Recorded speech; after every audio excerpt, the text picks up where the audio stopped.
Bismillahirrahmanirrahim. Alhamdulillahirabbil alamin wassalatu wassalamu ala nabiyyina Muhammadin wa ala alihi wa sahbihi ajma'in. Asyhadu an la ilaha illallah wahdahu la syarika lah wa asyhadu anna Muhammadan 'abduhu wa rasuluh wa huwa habibuhu wa safiyyuhu khaliluh. Amma ba'du. Assalamu alaikum warahmatullahi wabarakatuh.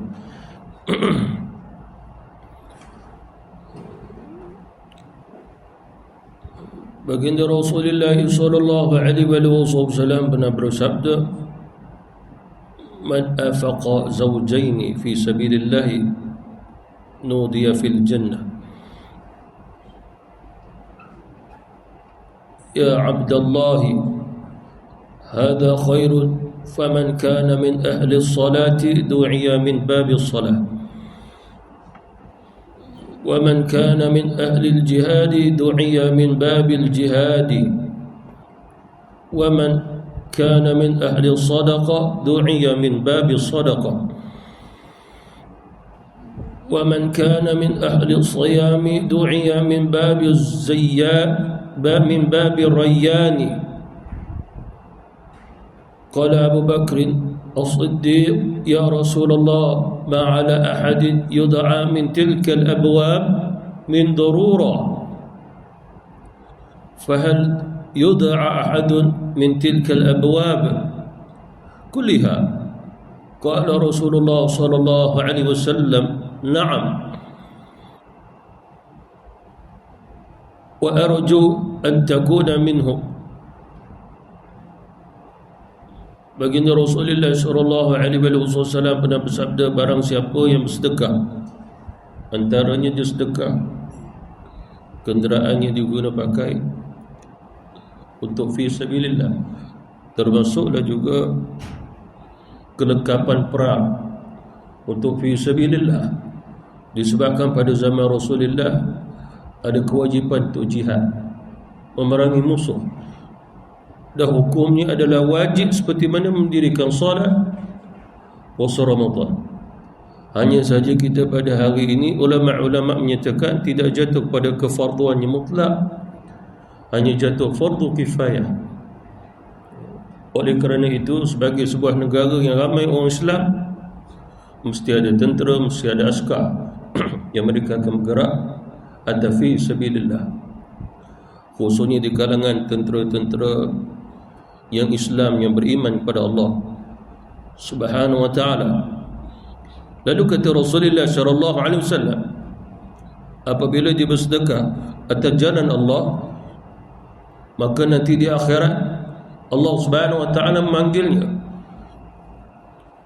Antaranya apabila dia telah berada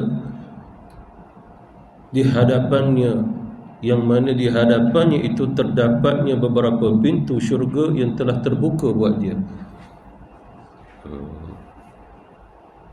Allah berfirman buatnya, wahai hamba Allah, inilah pahala kebaikanmu atas apa yang kamu infakkan, yang kamu sedekahkan di atas dunia. Apa maksudnya? Seseorang yang Allah bantu dia melintasi titian sirat, ada kebaikan, amal baik dia di atas dunia tadi, sehinggalah benar-benar dua kakinya melangkah, sehinggalah berhadapan dengan pintu-pintu syurga yang telah dibuka oleh Allah. Pintunya tidak tertutup. Disebut dalam Quran bahawasanya pintu-pintu syurga telah dibuka oleh Allah Subhanahu wa ta'ala, kerana Nabi SAW terlebih dahulu hampir ke seluruh daripada pintu-pintu syurga tersebut. Bahkan pintu-pintu syurga tersebut tidak akan dibuka melainkan apabila baginda Rasulullah sallallahu alaihi wasallam sampai di syurga. Itulah keistimewaan umat baginda Rasul, sebab Nabi kita yang pertama sampai, lalu pintu syurga dibuka. Umat yang pertama yang akan masuk ke dalam syurga adalah umat baginda Rasulullah sallallahu alaihi wasallam.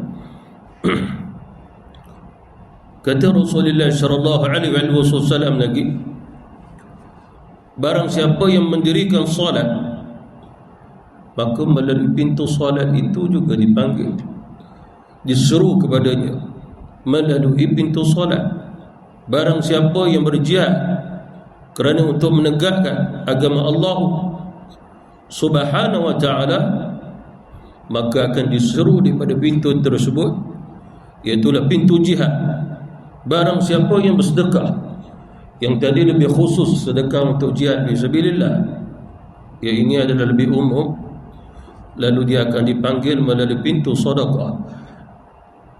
Siapa yang menunaikan ibadah puasa, khususnya puasa Ramadan, maka melalui pintu yang disebut oleh Rasulullah, disebut sebagai pintu Ar-Rayyan.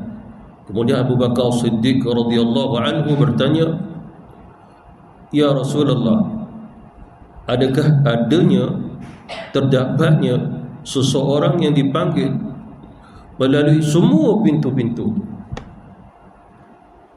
Lalu kata Rasulullah, "Na'am." Ini ya menunjukkan dia ada, wahai Abu Bakar, dan aku mengharapkan kamu termasuk salah seorang di antara mereka yang dipanggil melalui pintu tersebut. Apa maksudnya di sini? Kata ulama-ulama kita, seruan itu tidak dipanggil melainkan kepada orang-orang yang telah keluar daripada sifat kemalasan dalam ibadah. Bahkan ulama menambah pada hadis yang saya dah baca tadi dengan perkataan, kalau diterjemahkan, rajin dalam ibadah. Makna menunjukkan bahawasanya mungkin kita berpeluh, berpenat-penat, bersusah-susah ibadah di atas dunia, tapi di akhirat dimudahkan oleh Allah Subhanahu wa ta'ala. Dia dipanggil tanpa dengan amal, kerana dia telah selesai amal suatu di atas dunia dulu. Jadi oleh kerana itulah baginda Rasulullah sallallahu alaihi wasallam mahukan kepada kita, apabila beribadah kepada Allah Subhanahu wa ta'ala, maka ibadahlah dengan sempurna, ibadahlah dengan adanya sifat kerajinan, walaupun mungkin tidak sampai pada keseluruhan ibadah. Antaranya kita solat pada waktunya, mungkin pada awal waktunya. Begitu juga kita menambah selain pada puasa Ramadan dengan puasa sunatnya, tilawatul Quran, zikrullah, zikir pagi, zikir petang, selawat atas baginda Rasulullah sallallahu alaihi wasallam. Dan apa yang saya sebutkan tadi, tidak sepatutnya bagi kita bersifat bermalas-malasan. Kemungkinan yang kita rasa berat inilah sebenarnya memudahkan kita untuk sampai ke syurga Allah Subhanahu wa ta'ala. Walaupun begitu, baginda Rasulullah sallallahu alaihi wasallam pernah mengingatkan kita juga dalam hadis yang lain, seperti mana daripada Anas bin Malik radhiyallahu anhu, dia kata, "Dzukira li anna Rasulullah sallallahu alaihi wasallam qala wa lam asma'hu minhu, inna fikum qauman ya'buduna wa yad'abuna hatta yu'jaba bihin nasu wa tu'jibahum nufusuhum yamruquna min dini muruqas sahmi min az-zamiyyah min ar-ramiyyah." Kata Rasulullah sallallahu alaihi wasallam, akan datang di antara kamu adanya satu kaum yang mana mereka itu adalah kaum yang rajin beribadah, tekun melaksanakannya secara baik, sehingga ramai orang kagum dengan kaum tersebut. Hanya saja mereka kagum pula atas diri mereka sendiri. Namun sampai pada satu ketika mereka keluar daripada Islam seperti mana anak panah yang meleset daripada busuknya. Apa maksudnya di sini? Rasulullah mengingatkan kita apabila kita beribadah kepada Allah, sifat rajin untuk diri kita, mengingatkan kita agar jangan adanya kemalasan sesama kita. Hanya saja jangan meremehkan orang-orang yang kita rasa dia malas. Bila kita kata dia malas, maka kita ini adalah orang yang rajin. Rasulullah mengingatkan kita, ada orang yang pada awalnya rajin beribadah kepada Allah, rajin, tetapi apabila mereka dah memunculkan kebanggaan atas diri mereka, maksudnya apabila mereka melihat diri mereka banyak ibadah, rajin ibadah selain daripada mereka, maka mereka menghukum itu orang yang dalam keadaan bermalas-malasan dalam ibadah. Lalu dengan sifat itu, maka Allah Subhanahu wa ta'ala tidak membantu mereka, Allah tidak menguatkan iman mereka, sehingga kata Rasulullah, mereka keluar daripada Islam. Apa maksudnya di sini? Apabila seseorang dalam ibadah nampak banyak ibadah, tetapi kagum dengan ibadah dan mahu orang lain pun kagum dengan mereka, maka itu semua tidak lain menghancurkan, menghilangkan seluruh daripada pahala ibadahnya. Itu sum'ah, itu riya. Bahkan apabila mengatakan dia sombong, aku rajin, itu sombong. Dia malas, aku rajin, itu sebuah kesombongan. Akhirnya Allah Subhanahu wa ta'ala tidak membantunya. Akhirnya mereka adalah orang-orang yang keluar daripada Islam, kata Rasulullah sallallahu alaihi wasallam.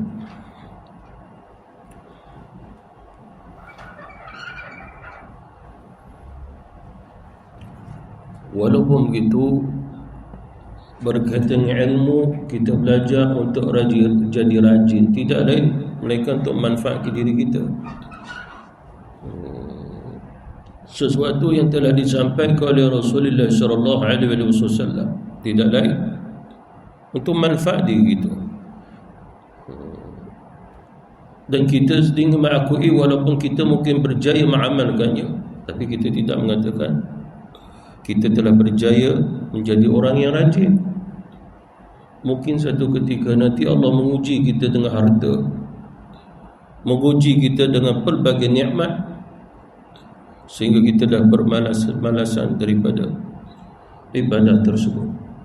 Hanya Rasulullah sallallahu alaihi wasallam pernah mengajar kita, mengingatkan kita agar jangan tinggalkan Quran. Seperti mana hadis Rasulullah sallallahu alaihi wasallam, man akhadha sab'al ula, juga dibaca oleh ulama-ulama, man akhadha sab'al ula fahuwa khabrun. Apa maksud hadis ni? Rasulullah sallallahu alaihi wasallam pernah bersabda, barang siapa yang akhadha, ini adalah orang yang membacanya, tadabbur pada maknanya, mengamal isi kandungan dan ayat-ayatnya, yakni 7 surah yang pertama dalam Quran, maka Allah Subhanahu wa ta'ala akan memberinya kedudukan keistimewaan di dunia dan juga di akhirat. Dan kata Rasulullah sallallahu alaihi wasallam bahawasanya dia termasuk orang yang habrun, bukan saya baca khabrun tadi. Habrun adalah orang yang ada ilmu agama. 7 surah yang pertama dalam Quran, seperti mana kalau kita lihat Quran, bermula surah Al-Fatihah, Baqarah, Ali Imran, An-Nisa, Al-Ma'idah, Al-An'am, dan juga surah Al-A'raf. Sebagian ulama menyatakan surah Al-Fatihah itu umum, maka ditambah satu surah lagi, iaitu surah Al-Anfal. Apa maksud daripada hadis Rasulullah? Nabi kata habrun. Habrun itu adalah orang yang telah mengamalkan ilmu dalam agamanya, faham agamanya, dan mereka adalah orang yang telah keluar daripada sifat kemalasan.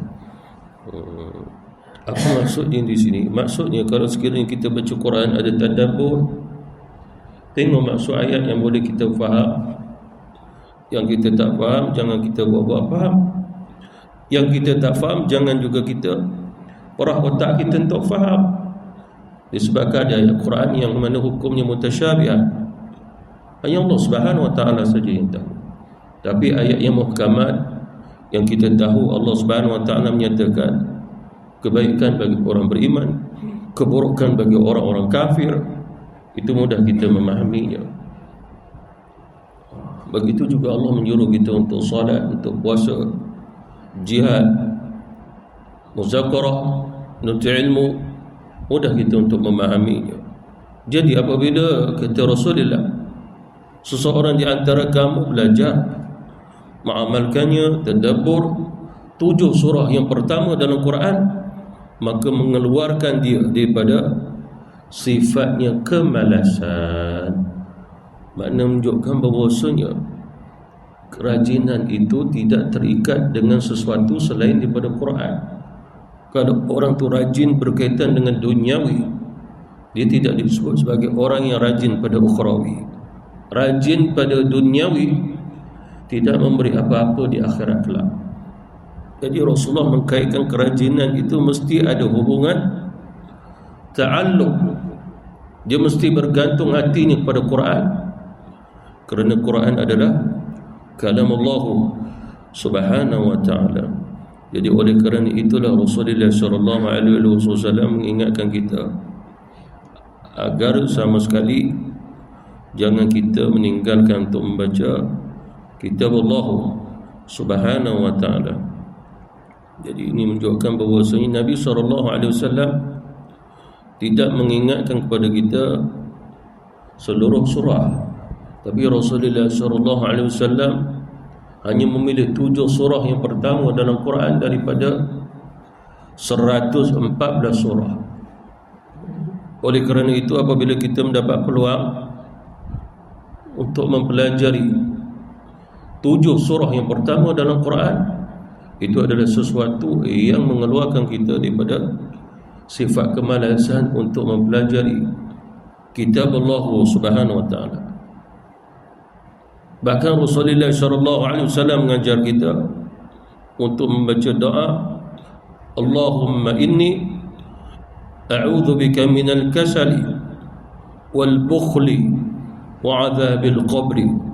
Ya Allah, aku berlindung kepadamu daripada sifat malas, kebakhilan dan juga siksa kubur. Jadi Rasulullah sallallahu alaihi wasallam mengkaitkan yaknilah dengan perlindungan kepada Allah Subhanahu wa taala daripada sifat malas. Tetapi malas yang dimaksudkan dikaitkan dengan malas dia berkaitan ukhrawi.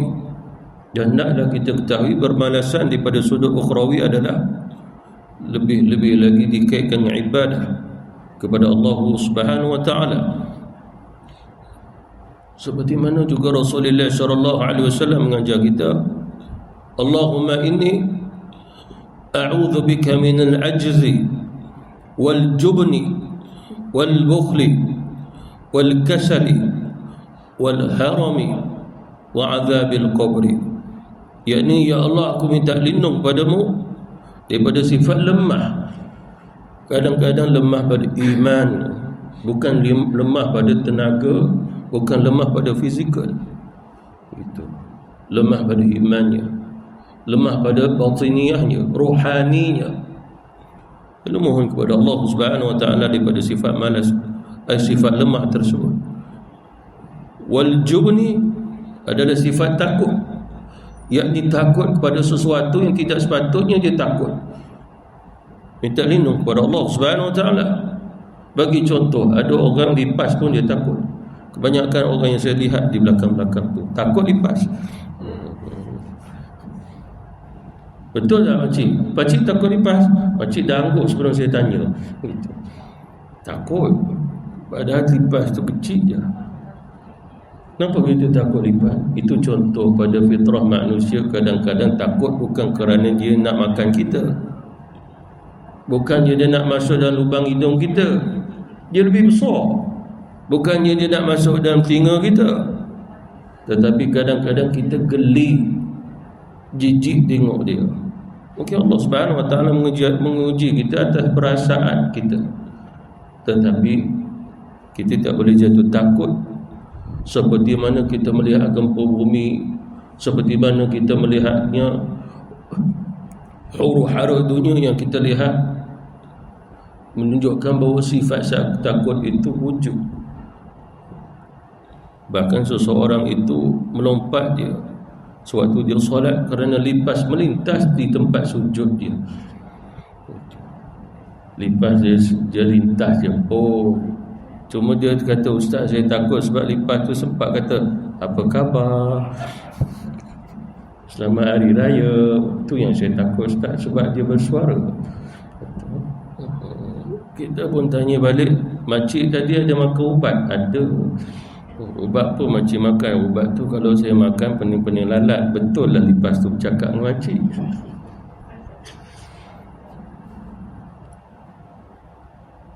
Maksud takut yang saya bagi contoh tadi bukan pada hakikat. Takut begitu tidak menyebabkan lemahnya iman. Tidak.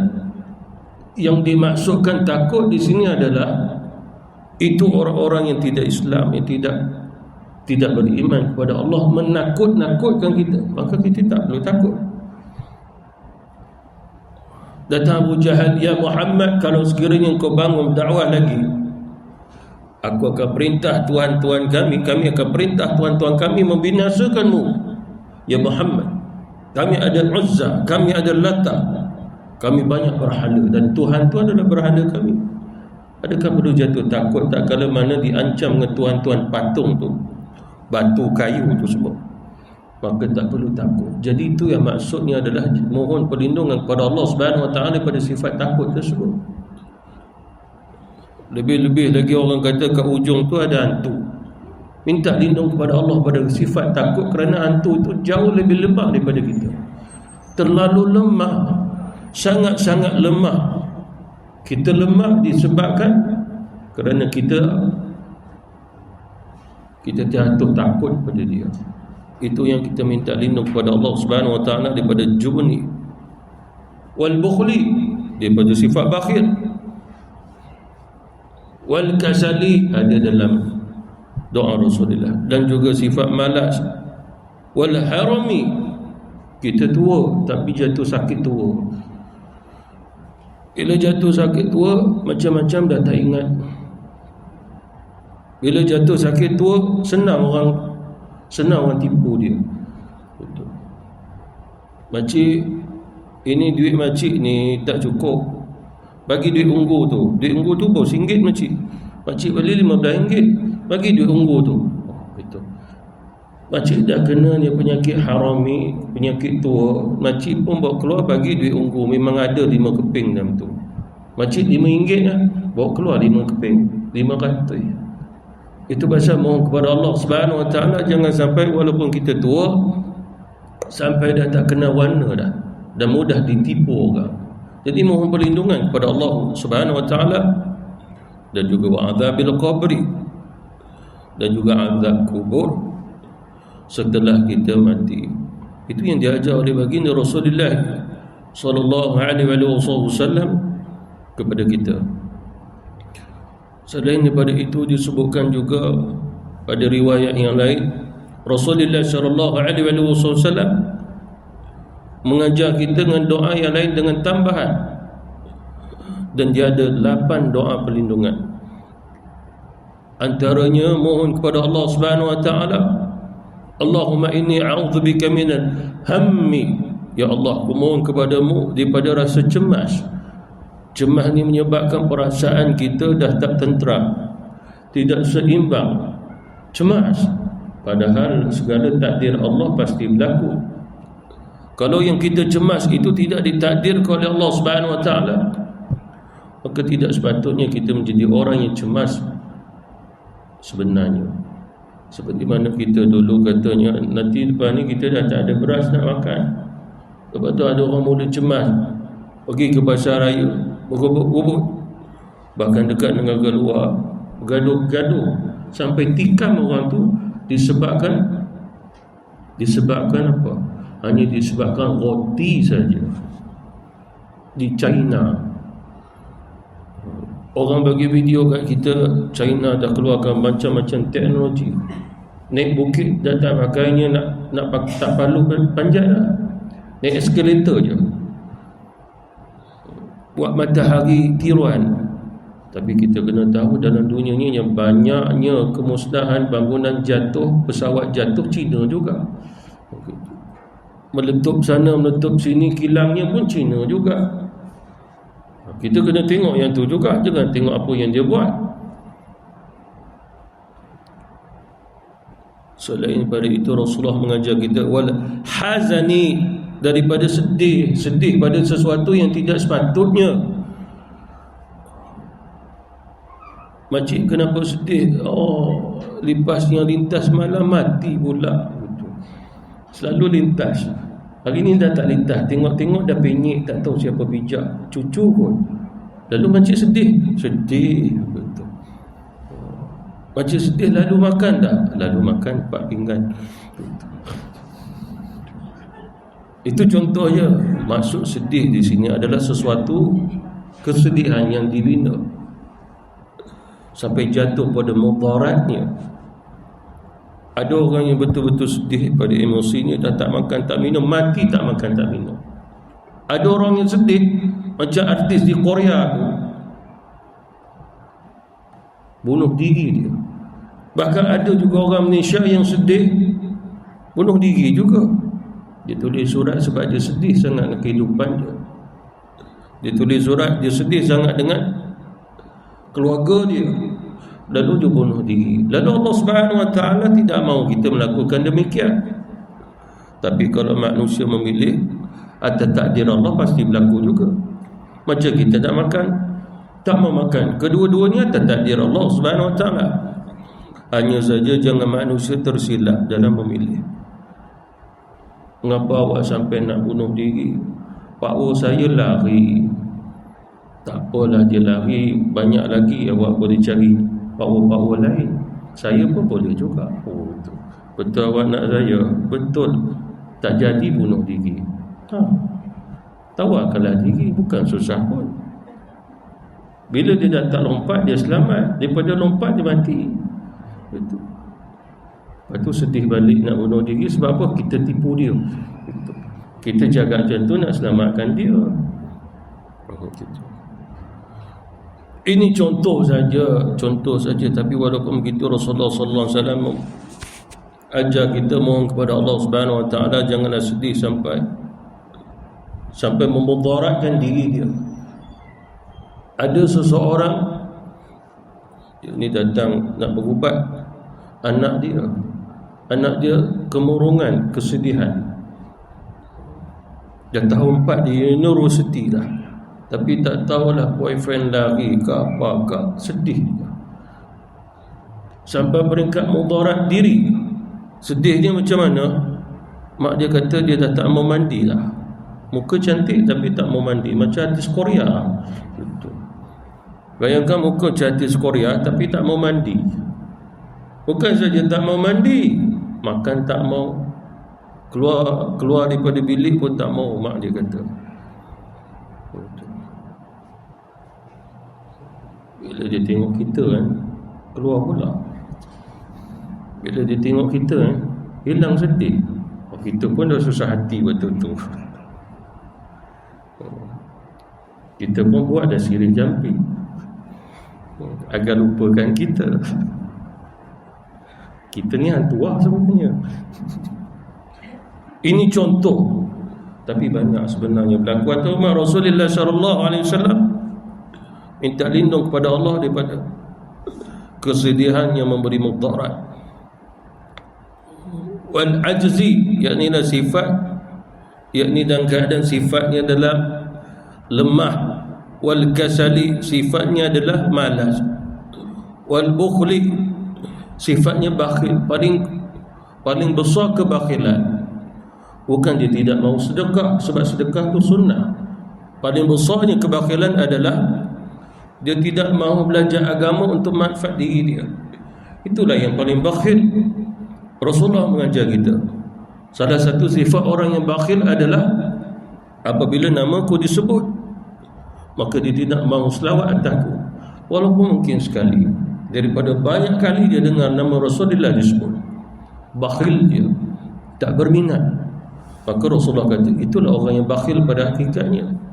Jadi bakhil ni bukan enggan bersedekah, Tapi bakhil adalah orang yang enggan memberi manfaat dirinya dengan satu amal-amal saleh. Wal jubni adalah seperti mana yang saya sebut tadi, sifat takut. Ghalabatid daini, iaitu hutangnya sampai ke sekeliling pinggang, sampai susah nak dibayar hutang piutang. Wa ghalabatil aduwi, begitu juga musuh datang dan menindasnya. Mungkin kita di sini tidak, Allah Subhanahu wa taala memberi banyak nikmat pada kita, tapi negara-negara luar itu wujudnya penindasan atau musuh-musuh yang datang. Bom sana, tembak sini, habis rumahnya. Seperti mana kita lihat hari ini banyak di negara-negara Arab begitu.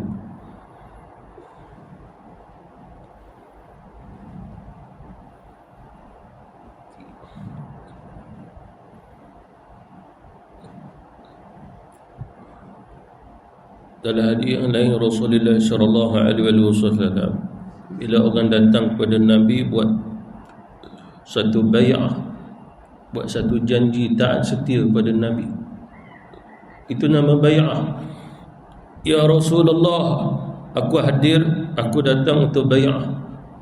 Nasihatilah sesuatu padaku, wasiatkanlah sesuatu padaku ya Rasul. Lalu Rasulullah sallallahu alaihi wasallam pun bersabda, antaranya yang diriwayatkan oleh para sahabat dengan sabdaan Rasulullah tadi. Lalu mereka mengatakan, bay'ana Rasulullah sallallahu alaihi wasallam anis sam'i wa ta'ah fil mansyati wal maqrah. Para sahabat Rasulullah sallallahu alaihi wasallam kata, kami berbaiat kepada baginda Rasulullah sallallahu alaihi wasallam untuk sentiasa mendengar dan taat pada agama. Mendengar di sini yang paling utama agama, kemudian ketaatan pada Allah Subhanahu wa taala. Dan kata mereka, mendengar dan taat ini perlu, sama ada sewaktu bersemangat ataupun kadang-kadang hilang semangat. Apa maksudnya di sini? Sama ada kita rajin ke kita malas, bab belajar agama tidak boleh dipisahkan, walaupun mungkin sedikit. Walaupun mungkin kita ada kesibukan ataupun waktu luang, tapi Rasulullah mengajar kita mendengar agama, taat pada agama, jalan juga. Maksudnya, walaupun kita lemah dalam ibadah, kadang-kadang kita ini malas dalam ibadah, tapi mendengar agama, begitu juga taat pada agama, mesti ada, dan jangan keluarkannya dalam diri. Itu wasiat baginda Rasulullah sallallahu alaihi wasallam. Begitu juga kata sahabat baginda Rasulullah sallallahu alaihi wasallam, wa an la nunazi' al-amra ahlahu wa an naquma aw naqula bihaqqi haythuma kunna la nakhafu fillahi lawmata la'im. Sahabat Rasulullah sallallahu alaihi wasallam juga menerima bai'ah ataupun mereka bai'ah pada Nabi. Nabi mengingatkan mereka agar jangan menggulingkan orang yang berkuasa di situ selagi mana dia taat kepada Allah. Itu orang yang berada di situ ada kepimpinannya. Kita nak memimpin pula di kawasan situ, lalu kita nak gulingkan dia, sedangkan dia adalah orang yang taat pada agama. Rasulullah melarang. Dan Rasulullah sallallahu alaihi wasallam juga mengatakan agar sentiasa mengucapkan kebenaran di mana saja kami berada. Makna di mana-mana kita berada, di lidah kita mesti cakap yang benar, cakap yang betul. Sebab orang yang kita bercakap juga adalah mungkin orang yang soleh, orang yang taat agama. Lalu kita jangan tipu-tipu dia, jangan mendustakannya. kerana dia adalah orang yang mungkin hampir dengan Allah Subhanahu wa ta'ala. Begitu juga Rasulullah mengingatkan kami agar tidak khawatir sewaktu kami berada di jalan Allah Subhanahu wa ta'ala terhadap orang-orang yang mencela kami.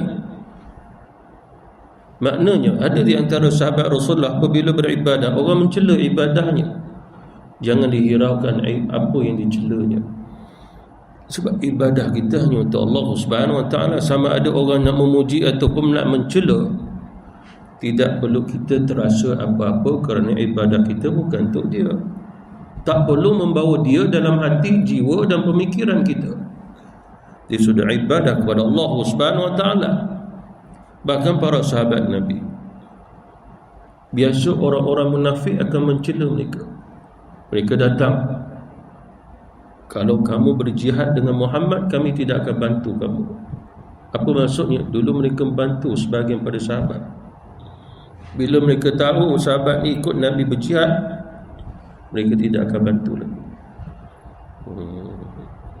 Dia seorang munafik pada zaman Nabi kaya-kaya. Itu pasal mereka berkuasa, nak buat macam-macam.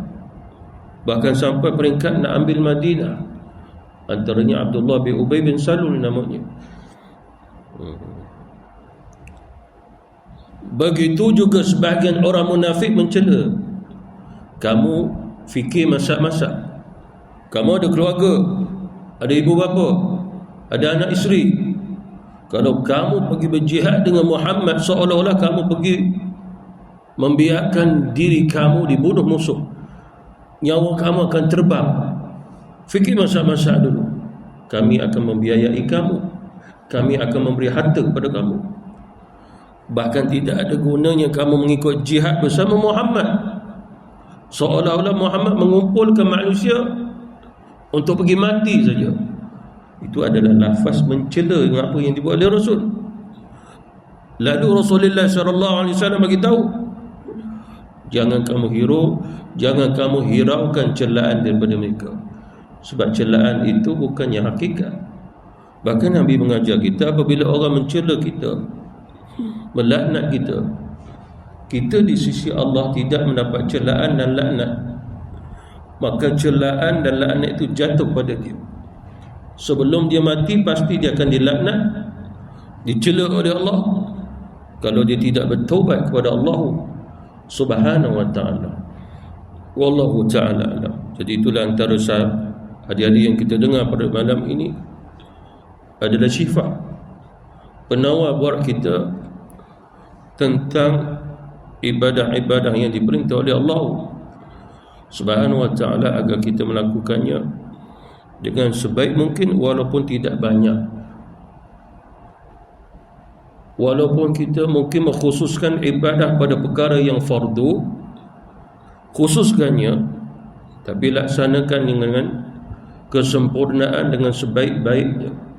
Disebabkan kata ulama, barang siapa yang bersungguh-sungguh menyempurnakan setiap ibadah yang fardu, maka dia tidak termasuk orang yang disifati dengan sifat bermalas-malasan. Yang dimasukkan orang yang bermalas-malasan bukannya kurang zikir, bukan kurangnya solat sunat, bukannya juga baca Quran tak banyak, tapi yang dimasukkan orang-orang yang pertama yang disifati dengan sifat malas apabila meninggalkan apa yang difardukan oleh Allah Subhanahu wa ta'ala. Kerana kemalasan itu mazmumah, dia tercela, maka dikaitkan orang yang meninggalkan kefarduan, maka mereka itulah orang yang disifati dengan orang yang malas beribadah kepada Allah Subhanahu wa ta'ala. Jadi bila kita jaga hal-hal fardu ditambahi dengan ibadah sunnah walaupun tidak banyak, maka Allah Subhanahu wa ta'ala telah mengeluarkan kita daripada sifat malas. Asalkan walaupun ibadah itu tidak banyak, laksanakan dengan bersungguh-sungguh, cinta, istiqamah, dan laksanakannya dengan penuh pengharapan kepada Allah Subhanahu wa ta'ala, dan membina ibadah itu dengan kesempurnaannya. Wallahu ta'ala Wabillahi taufiq wal hidayah. Wassalamualaikum warahmatullahi taala wabarakatuh.